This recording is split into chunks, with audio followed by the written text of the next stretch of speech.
Welcome to the Primal Alternative Podcast, featuring actionable tips from real people with real stories about real food. This show is presented by Primal Health Coach Helen Marshall, who empowers other paleo-loving, Thermomix-owning mums to start a sustainable, faff-free business of their own with the Primalista license. The Primalista license brings primal alternatives to the foods we love to our communities, making primal living more doable with less falling off the wagon. The Primalista license is available at www.primalalternative.com. And now, introducing your host, Helen Marshall.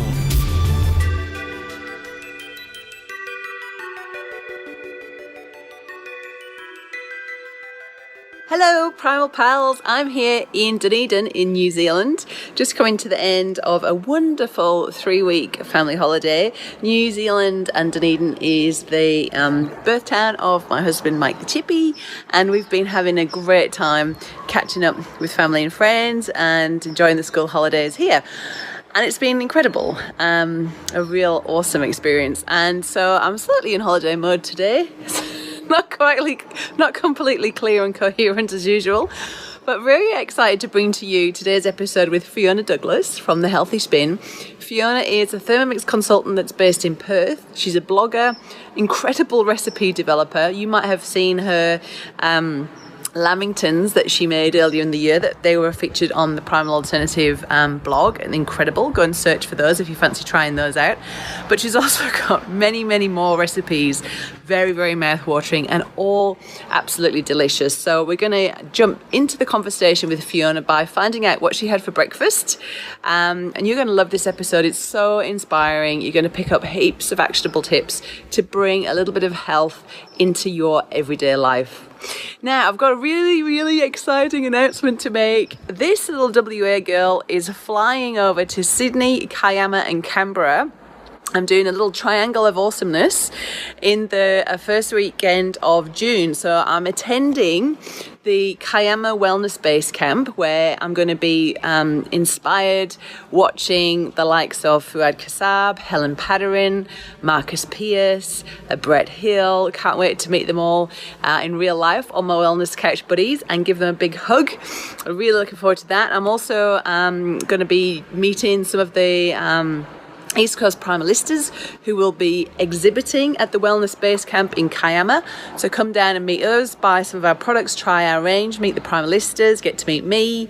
I'm also going to be hosting an in-person demo in Sydney, dates to be confirmed, but if you're interested, let me know, because I'm just trying to get an idea of numbers and interest at this stage. So I'm going to be doing an event in Sydney. It's going to be quite a small event, probably just be for an hour or so. You'll get to watch me demo a product. You'll get to try everything in the Primal Alternative range, look through the franchise agreement, find out all about the Primalista Baking franchise. And we're going to be doing the same thing in Canberra with Primalista Kyra. So that's really exciting. The Canberra dates are confirmed as Sunday, the Sunday in June, I think it's the 3rd, the 3rd of June. But literally we've just pulled these ideas together this week, so stay tuned for all of the finer details. But if you're interested in joining me for an in-person demo in Sydney or Canberra, let me know. Email me at info@primalalternative.com and say yes please, I want to come, and I'll keep you in the loop of all the details. Also, I'm offering 2-for-1 passes for the Kiama Wellness Base Camp. So in the show notes, there's a link there where you can get your 2-for-1 passes. We'll get to hang out. We'll get to enjoy an incredibly inspiring day together in Kiama. So let's hang out, and I'll see you soon. I'm so excited. My little jet-setting lifestyle. And I look forward to this episode and to seeing you soon. Take it easy. Bye. Welcome to the podcast. Today I'm joined by the lovely Fiona Douglas, who I'm so excited to have on the show because I've been dying just to have a chat to her for like ages. She's one of those people in the industry that I've got a bit of a hashtag girl crush on. Fiona is a recipe developer, a blogger, a cooking class teacher, a Thermomix consultant, and is the face behind the really cool website, thehealthyspin.com.au. Welcome to the show, Fiona. Hi, Helen. I'm so excited to be here. I must admit, there's a little bit of a joint girl crush there. So I'm so excited to be on your podcast. I've wanted to chat to you for ages and meet you as well. So I'm very grateful to be here today. That's cool. And this is great, that with all this technology these days that we can meet, even though we're like hundreds of kilometers apart, we can have this virtual meet and a chat. I know. It's really cool. And all the other listeners can tune in and listen and be flies on the wall to our little chat today. So as you know, I always like to dive straight in and ask, what did Fiona Douglas have for breakfast? So for breakfast today, because it was a bit of a busy morning for me, I actually had a bowl of my whatever muesli, which is my little secret recipe, and some coconut yogurt and some berries on top. And that was a really quick one for me this morning. So, yeah, so I could get out the door. Those mornings when you just got to go. Yes, I had one of those mornings this morning as well. We had to rush to school to get to my daughter's assembly where she was doing a rendition of London's Burning on her recorder, which was like dead cute. And so I couldn't be bothered to have any breakfast. So I was like, it's too much of a rush. I'll just forget it and just go to school. So that's what I did. That's what we can do, which is so exciting with that nice fat burning freedom. Yeah, absolutely. Some days I wake up and I'm not hungry. Other days I wake up, I want a little bit. And other days, it's no, this morning I actually need my eggs and my tomatoes with my herbs and all of those things that I want to make sure I get. And then I'm fine till dinner generally, but some mornings I actually just go, no, I just need something. And they're usually my muesli mornings that I can just grab it quickly, have a few mouthfuls, off I go. Perfect. Now, I know that you haven't always eaten this way, Fiona, so could you tell us a little bit about your journey of how you came to eat this way and to do what you're doing now? Absolutely. So I guess if I start right at the beginning, I grew up on a farming property. So I'm I guess a grower, a producer and all of those things, or my family were. So I've always known about good food and how it tasted and what it can do for you. Then throughout the years, I think, you grow up, you get independent and you may not always live that way because you don't have the luxury of a grandparent who grows all your vegetables for you.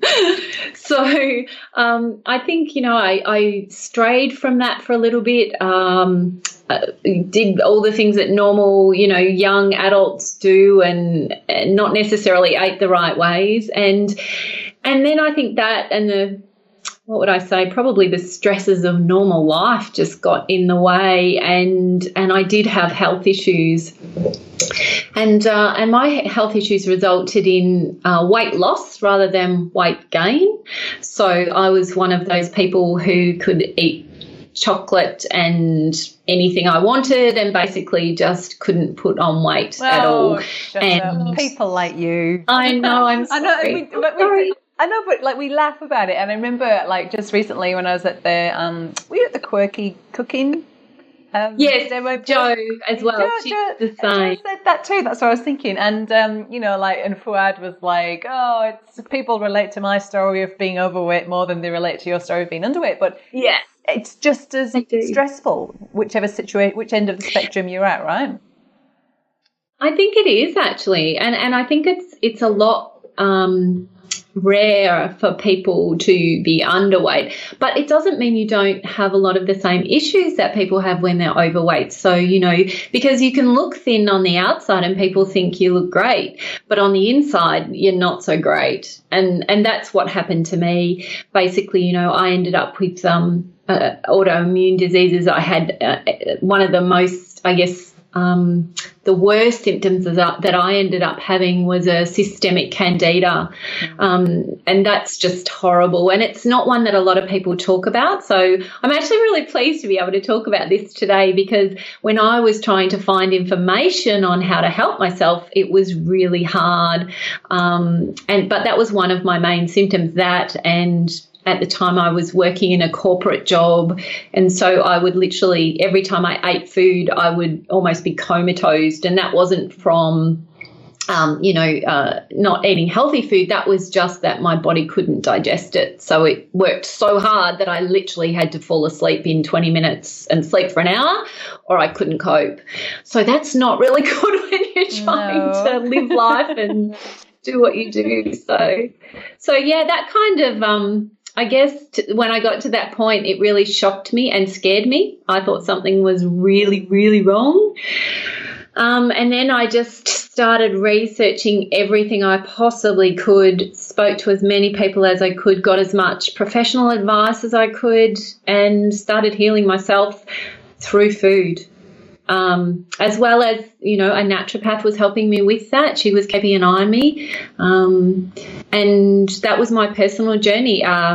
I did consult doctors as well. Unfortunately, their traditional methods just it band-aided things, but it didn't actually heal me. So I took it upon myself to heal myself.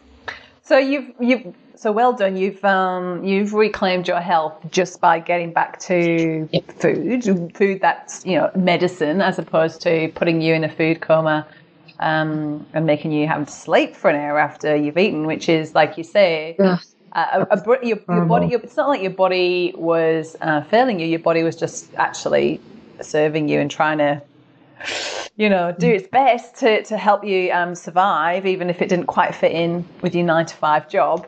So slightly inconvenient. My body was telling me exactly what I needed if I'd only listen. And that's one of the things today, I think, too, Helen, that we would agree on.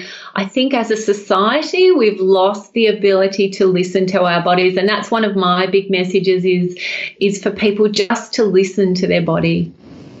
Absolutely. It's a great message to listen to your body, but it's sometimes hard to actually interpret what it's saying to you, isn't it? It's like, you're like, there's something wrong with me. I'm obviously dying because I need to, it's like, no, you're not dying. You just, you need to get off the food that you're eating. So tell us a little bit about how your diet in terms of what you're eating looks now compared to how it was when you were, having the candida issues, underweight, and in food comas.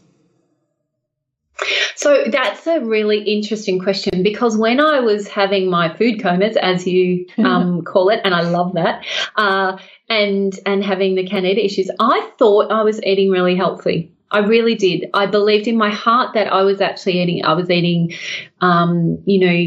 natural yogurt, not low fat, because I'd been through that whole gamut when I was a young adult, and I had done the low-fat, version of myself, I guess you'd say. So I was eating, all natural, reading labels on things on the supermarket, making my own sourdough bread, all of those things, still using white refined flour though, obviously. But I thought I was eating healthy, and then I kind of went, okay, maybe I'm not, or maybe I need to change something. So then it did involve all of those things, a lot of still refined things, but instead of white sugar, I would use raw sugar. And so I was conscious. I was quite conscious. But I guess looking back now, for my body, I wasn't conscious enough at that time. And now it's completely different. So now I don't eat grains. I don't eat dairy at all. I don't eat sugar. The sweetest thing I would have in my diet would probably be a date, like a natural medjool date. That's probably the sweetest thing, and I can't tell you the last time I had one. What else do I? And so basically, if I said, what does a plate look like for me, it's probably 3/4 of it is vegetables. It has a small amount of really good quality protein on it, generally. Sometimes I won't have a protein, but I'll replace that with a fat, like an avocado or something else. A small quantity of fermented foods, such as something simple. I don't go huge into fermentation, but just something like a simple sauerkraut. or something like that. And yeah, and healthy fats, but not too much of it. I find for myself, I can't do a hugely high fat diet, as in a high fat, low carb kind of thing. I need a little bit of carbohydrates and a little bit of fat, and that balances well for me personally. So how do you find when, and this is really interesting because in my interview with Brad Kearns, we were talking about ketosis and the keto reset, and in the Facebook groups around paleo and keto, you do see a lot of people like really hitting the fat super hard. So how does it feel, and this is just really good feedback for the people who are just trying to get their macronutrient ratios that are specific for them nailed. So how does it feel when you eat too much fat, Fiona? For me, I actually find personally, I find that my body will tend to hold on to fluid. Now, whether that's a food allergy thing, as in, I can't have a particular form of a high fat, but I've found a balance over the time, and I think I've always been athletic, as in always since I was 3 years old when my mum first dropped me in a pool and said swim. I've always been athletic, and I don't do a huge amount of sport at the moment, but I'll try and do some form of 30-minute exercise every day if I can, and it's not high intensity or anything, for goodness sake, but it's moving, I guess you'd say, every day. And I find that doing that and my metabolism, that's why I tend to need that little bit of carbohydrate. And it's not a lot, but it's a small amount. And I don't actually count macros, to be honest. I don't look at how much fat I eat. I don't look at how many carbohydrates I eat. I just eat what my body feels like at the time. If I feel like eating a carrot, I eat it. This morning I thought, gee, I'm hungry after my breakfast, and I thought, well, actually, you've had a really good breakfast, so what is it that you want? So I had a glass of water and a piece of celery, and that was it. That's all I needed. So, it's about, I just go, what do I feel like? What do I feel like? And I guess the interesting part is I wasn't in tune as much with my body as I am now previously. So now I can actually go, okay, yeah, that's what I want. Yeah. If I think about it, rather than just reaching for what I think I want, you can actually get used to what you really want. So, yeah. Yeah, and it might not necessarily be, I've heard another person who's on my podcast, don't mean to keep talking about other guests, but I was talking to my first guest ever, actually, Heidi Hoskins, and I interviewed her about fussy kids, and she was saying that when she was growing up, she'd be hungry, and her mum would say, well, have a raw carrot or something, and she'd be like, I don't want a carrot. And so with her children, she's actually said to them exactly what you're saying, Fiona, is what do you feel like eating? And it turned out, she'd been offering these snacks to her kids, like boiled eggs and fruit and stuff, and the little boy said, actually, Mum, I want some kale chips. And it turned out that he was like, he'd just been coming off this processed diet that wasn't really serving him, and actually what he needed was a bit of a detox, which is why his body was craving kale. Isn't that amazing? It is. It's awesome. And I think kids can teach us so much in that way, that they actually know. I find that with a lot of things when working with families with children, they know what they need and they know what their body needs, and they don't have, I guess, the apprehension that we do or the pre-quantified idea that we need something in particular. They just go, that's what I need. And I think if you can tap into that again, that feeling of this is what I need, it's a great place to be. And I think I'm getting there. I won't say I'm there. I always like to be a work in progress, but I'm definitely getting there now, and find that it's much easier to know what my body needs. That's right. And I love what you said, Fiona, about always being a work in process, because I think, that being brought up in the 80s and 90s, and you touched on, the flawed advice that we've got around food. So we might think that we're hungry and we might reach for a Kit Kat, but really that's only because that's been marketed to us as an appropriate 3 o'clock snack, and really, you never arrive, you never get there. There's never like a quick fix or a 21-day program that's going to pop you out the other end completely. Oh, that's it now. That's me for life. It's a daily practice, isn't it? And we're always work in progress. Absolutely. Yeah, and I don't get it right every day. And there are some days that I just think, oh my goodness, I need something sweet, or I haven't had enough carbohydrates or fats today, or whatever. I've done that wrong. But it's the good thing is, I think that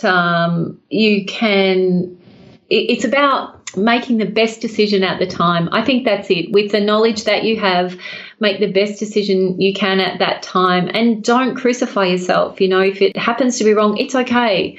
Just next time, make a different decision. I think these days we all want to get everything right, and sometimes we don't. We just don't. We're human. So forgiving yourself is one of the biggest things too, I think. That's so important. And it really is human nature to get away with as much as possible, isn't it? So true. And that's so okay. That's okay. Yeah. Don't crucify yourself. Just have that, extra bit of cake or extra glass of wine is usually in my case, and and experience the feedback your body's giving you the next day, and remember not to do that next time. Okay, so obviously you were quite inspired by the changes that you made in your own health, and now you've gone on to be an educator and to inspire other people to get their health back. So how did you start your business, and how did you, what was your goal when you first started out?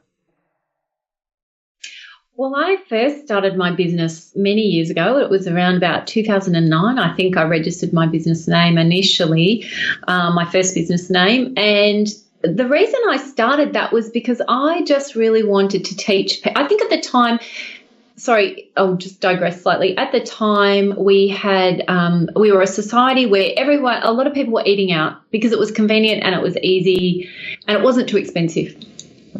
And so I wanted to show people how easy you could create healthy, delicious food at home without it being too much of a problem and it being fun. And that's why I originally started my business.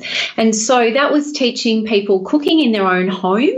And I used to take all of my equipment and ingredients and all of those things, and we would have literally a dinner party with their friends, and I'd do the dishes. Wow. So you can imagine that was pretty popular. Yeah, I bet that was pretty popular, and I bet that you were pretty booked out and pretty exhausted if you had to do all of that carting around and washing up. That's right. A little bit exhausting. But that was great. And I love teaching people. That's one of the things I think. I love sharing knowledge. So more than I would say teaching people, it's more sharing knowledge, sharing what I've discovered and saying, look, you can do this too. So that's what I like to do. So yeah, I started that then, and that kind of morphed and progressed into a food blog as well. And that was because I just really wanted a place to keep all of my recipes, to be honest, that I created. And all I ever tried to do with a recipe was put my own little healthy spin on it. That was kind of all I ever tried to do. And that's progressed now. So to a change in business name, a change in focus, and many other things, which I feel extremely blessed for. So now I have a business called thehealthyspin.com.au, as you mentioned.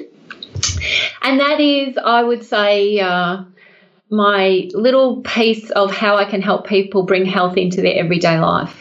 That's what I'm trying to do. And that is about educating. It's about sharing knowledge.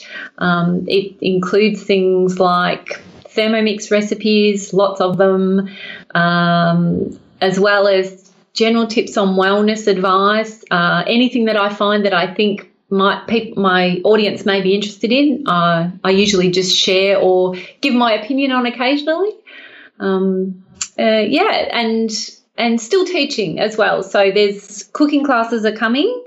They just have a different spin on them now, of course, because eating the paleo way, I tend to, I guess, cook more that, which also includes vegan and vegetarian and gluten-free and grain-free and all of those things. So it's not just a paleo cooking class that I do. It's all different things as well. But I would say it's healthy. That's probably the best way to describe it.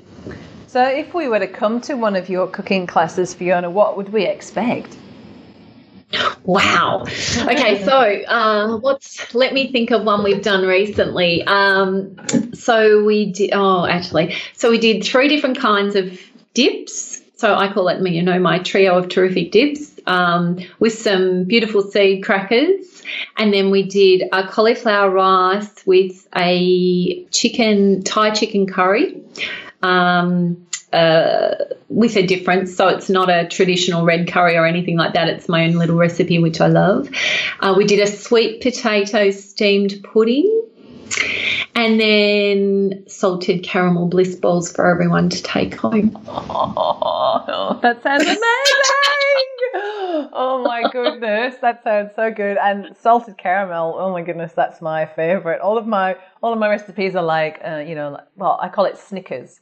Chocolate and caramel. Yeah. So it's like a Snickers smoothie, Snickers bliss ball, a caramel slice with salted caramel. I love that. You can't beat it, can you? That sounds just delicious. I wish I was having you round cooking for me for dinner tonight.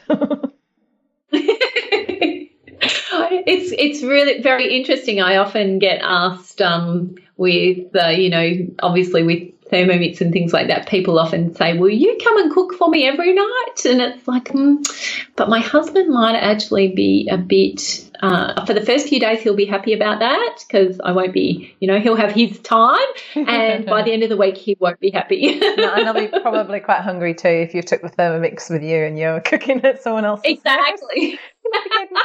That's the best part. Now I take one piece of equipment. Yeah. What, the Thermomix? Yeah. Yeah, that's it. Let's just have a slight Thermomix diversion because I know that you and I are like major Thermomix fans. I remember I've had mine now. Oh, it's coming up to its birthday. How long? 4 years? 4 years, I think. I got it in January the 3rd, so a few years ago. And I remember like totally hating them for a couple of years. I don't need a Thermomix. I'm quite happy to stir things on the stove and smell the ingredients, and I like chopping with my hands and all of those other things you say to yourself to try and convince yourself you don't want a Thermomix. But then when you get a Thermomix, you're like, oh my God, where have you been all my life, right? So true, and so like me. I remember going to my first demo that a friend invited me to, saying everything that you have just said. And telling everyone else why they should have one because I'd done my research by then, but definitely not needing one. And 2 weeks later there was one in my kitchen. Yeah, never look back. And I got mine, and then within the year I'd created my primal alternative business, which was making food in the Thermomix, and then 2 years later I franchised the baking business using the Thermomix. So it was a good investment when I look back at my return on investment. Plus, needless to say, like, it gets used. I don't know how many times yours gets used, Fiona, but like 7 times a day at least. Yeah, I was going to say it's the first thing I think of now when I'm. Obviously, my recipes are created for the Thermomix, so that's how they, I use it for that. But also just in everyday use, like just, okay, I need something quick, yep, done. I need, if my hubby comes home and says, can I have a snack? I'm like, smoothie, yep, done, 3 seconds, and everything's in there, and 2 minutes and he's got something to have as well. So it's one of those things now. I actually don't know how I lived without it. I really don't. Same. And I don't really make many meals in them. You know, like I like doing the odd one. I quite like doing a few. I have to try some of yours actually, Fiona, but I quite like doing the odd quirky cooking one. Like the other night we had butter chicken, and it's quite novel doing it in the Thermomix. But generally I chop in the Thermomix, cook on the stove, you know, in terms of like bigger batches. But the Thermomix, big batches. Yeah, the Thermomix would be more for like my nut milks, my smoothies, the kids' ice cream, which is made with, you know, just cream and berries and egg yolks. They do all right on a little bit of dairy. Just even things like your milk for your coffee and mixing that with a bit of coconut oil, all those sorts of things that would just be like really hard to do without a Thermomix, right? Absolutely. Yeah, I couldn't live without it now. I actually, there's no way. If I always say that to people, you know, if mine happened to, you know, one of those things that if it happened to die tomorrow, I would not blink an eye to buy another one because they're a fantastic product. Yeah, I love it. I've had mine. Gosh, how long about mine's? I've been 6.5, 7 years now. I think nearly 7. Yeah. Oh my goodness. Yeah. You're a real pro for the Thermomix. So you've got the new one. I've got the old one, but I love my old one, but if the old one ever dies, then I'll just give you a ring and get a new one. Yeah, for free. Although that will be, I think our friendship will last about 20 or 30 years before that happens. Oh, really? Oh, well, I'll give you a ring when I'm 60. Yeah. Oh, that's funny. So obviously you and I, you know, we like cooking. We're quite organised, but not everybody is, right? So, you know, menu planning is a big thing that a lot of my clients in particular are always looking for guidance on. So whilst I've got you here, I'd love to pick your brains around menu planning. Have you got any tips that you could offer today?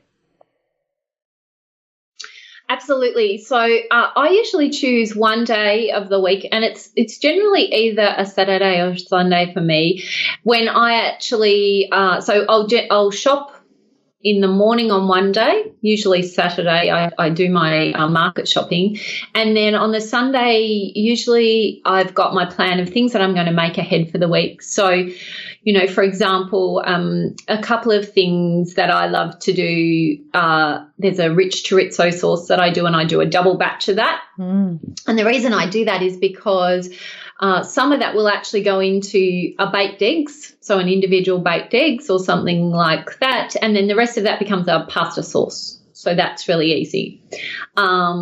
So that then I know for the week I've got that there.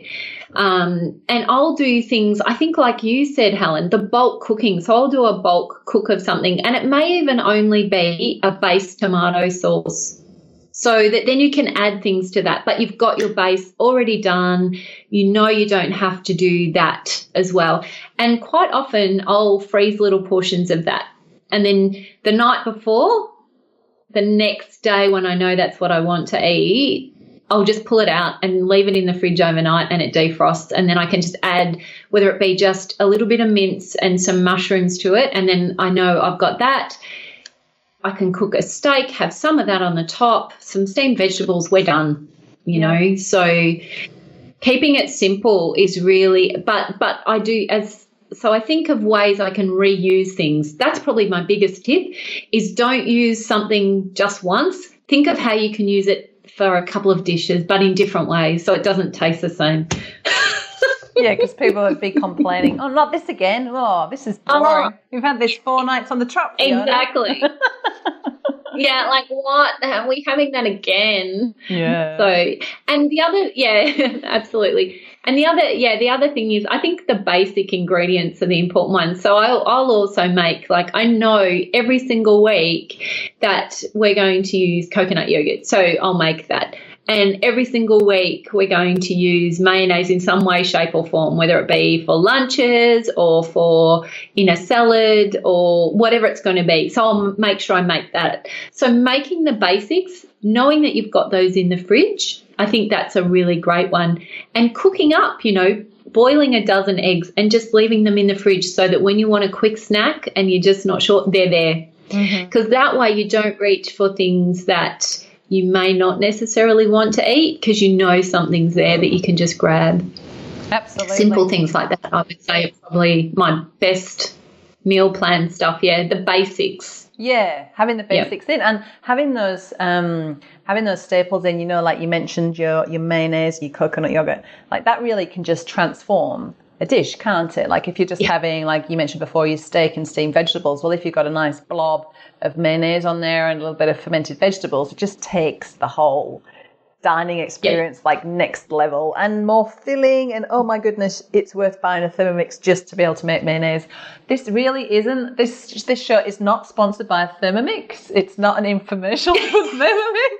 This is just two real women who are obsessed with Thermomix getting together and talking about mayonnaise. So just a little disclaimer there, listeners. Oh, it's funny. All right, so we've talked about food. We've talked a little bit about movement.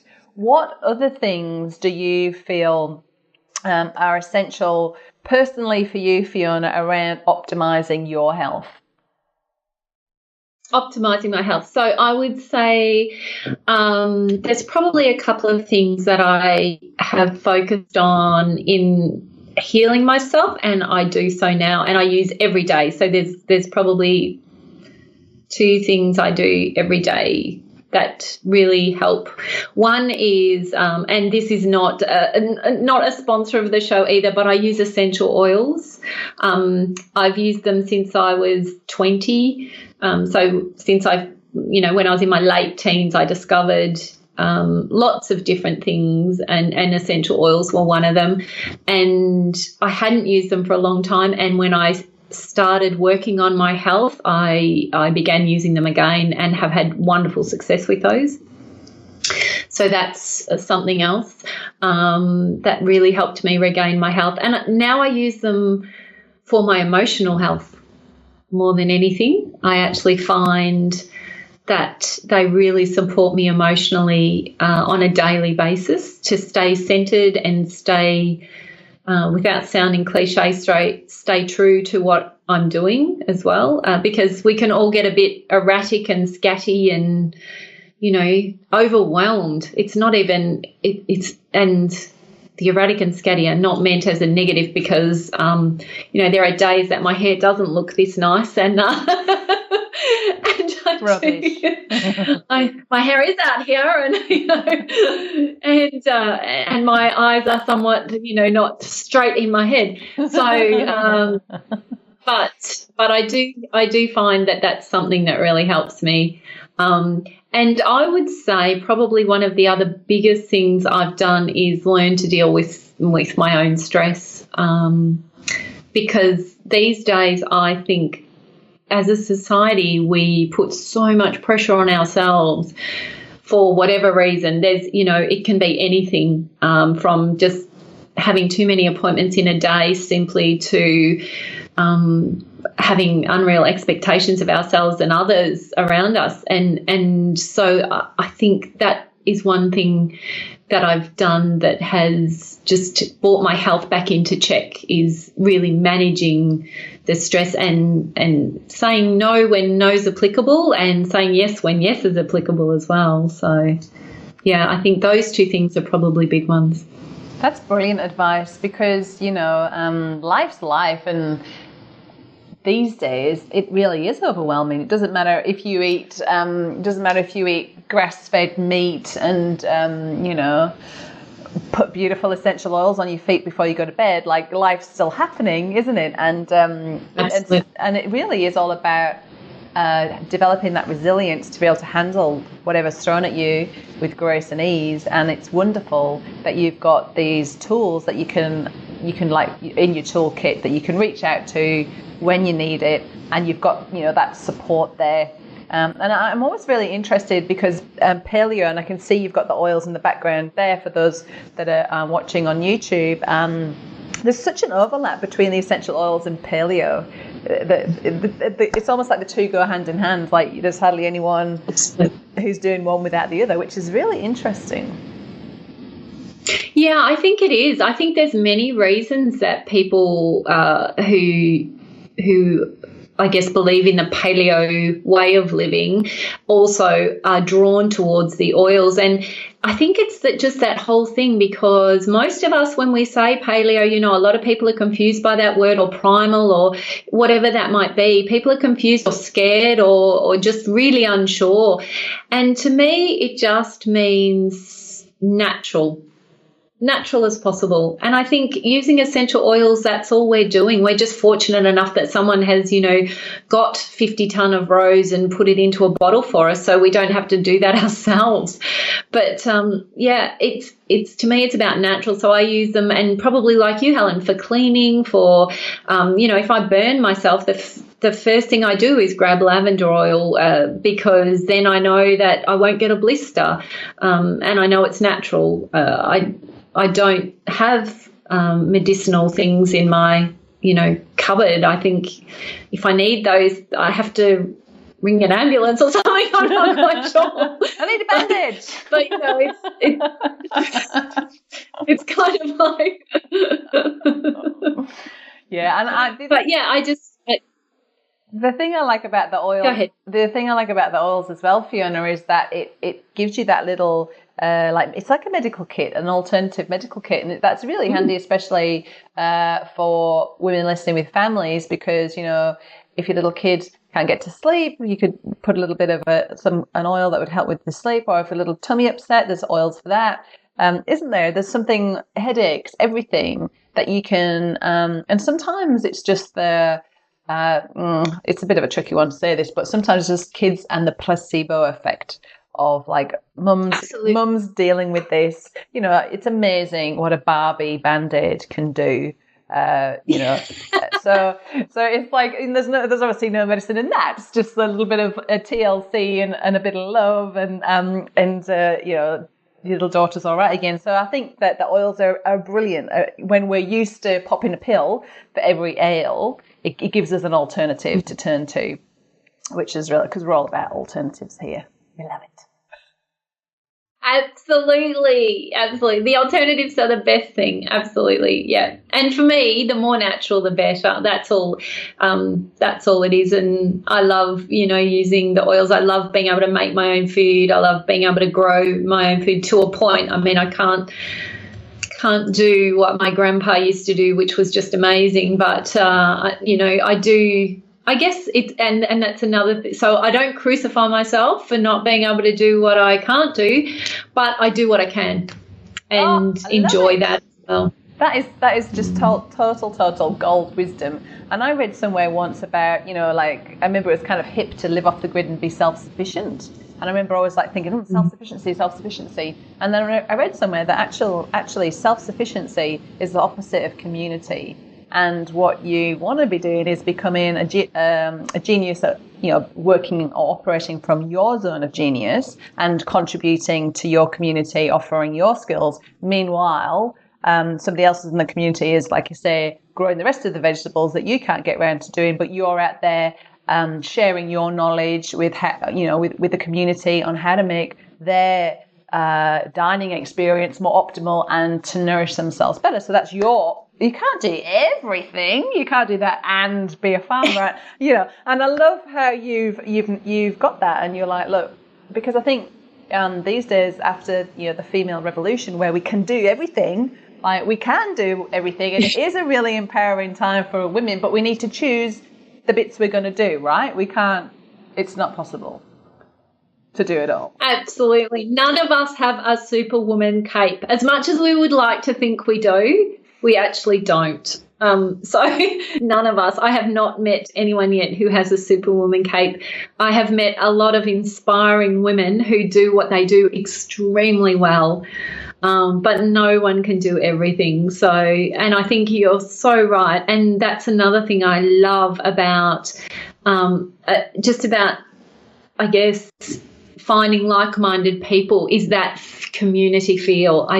That's one of the things that I just absolutely love, because when you're going through, well, just to digress to our health, what we were talking about with our health, when you're going through that and trying to find answers that are not necessarily easy to find, you do feel extremely alone.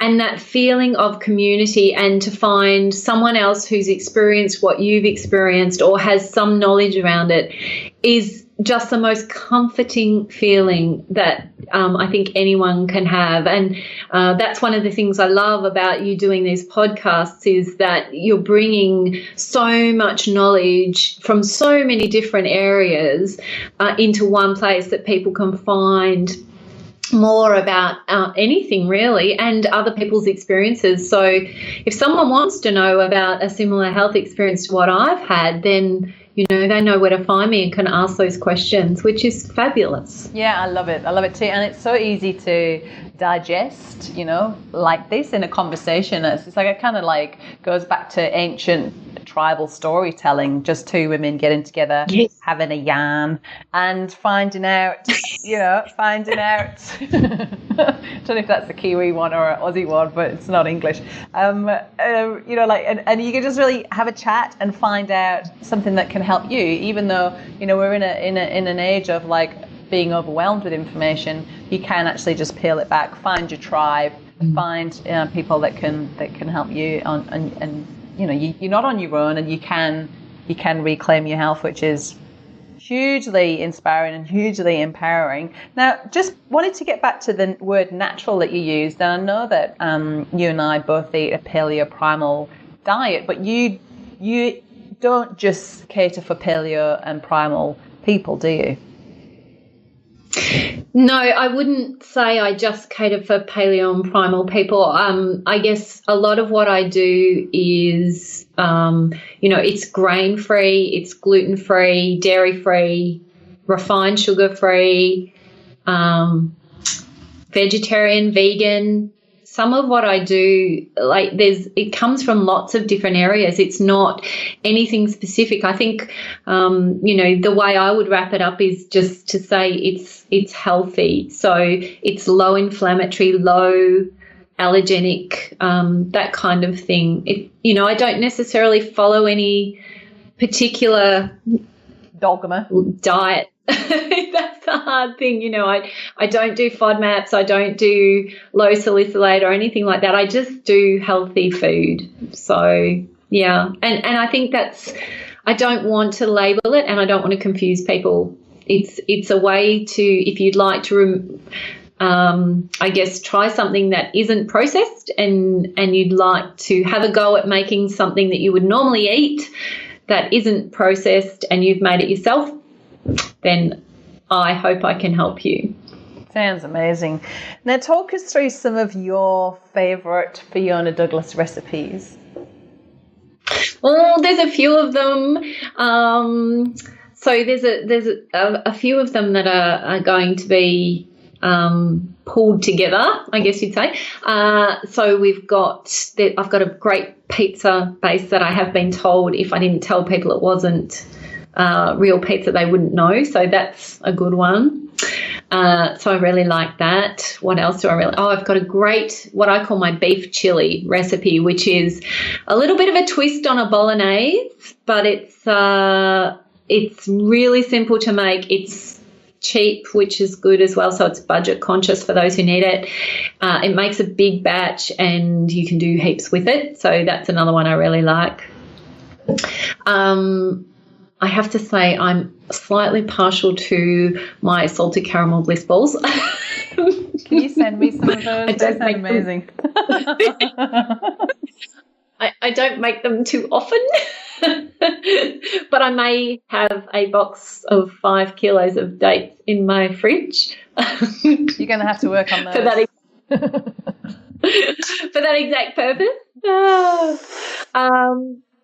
Yeah, so I'm partial to those. And I really, really like that muesli that I had for breakfast, the whatever muesli. It's so quick and easy, and I love that recipe. And so, yeah, I'm sharing that one very soon as well. So Now, your salted caramel bliss ball recipe, can we get hold of that? You can actually. It's yes, I can. Can you? That one is definitely. I can send. Because I was just thinking, because we've talked about the salted caramel bliss balls several times in this interview, and I know that if I was listening to this podcast, I'd be going, "Oh man, I want to make those bliss balls right now." So in the show notes, we'll include a link to the salted caramel bliss ball recipe. And oh my god, I'm going to make those and put a picture on Instagram and tag you. You can tell me if they look right or not. That's so cool. Excellent. Excellent. I love it. Now, if we wanted to work with you, Fiona, how could we hang out with you? And how could we get to your classes? I know you mentioned you've got an ebook as well. Tell us a little bit about how we can work with you.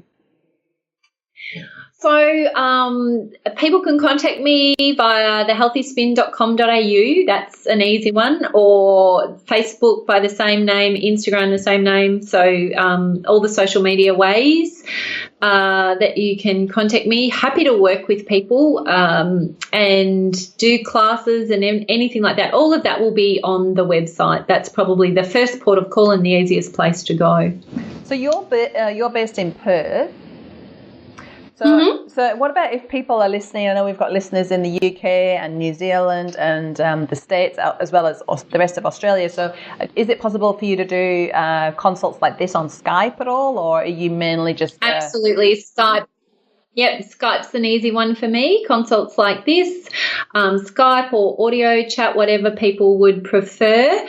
I'm hoping in the future to be at least to the east of Australia, and global domination is a goal of mine. So yes, let's take on the world with our Thermomix recipes, Fiona, and change the health of the world. Yeah, in a very easy and simple way. yeah, doable and sustainable way. That's what I say as well.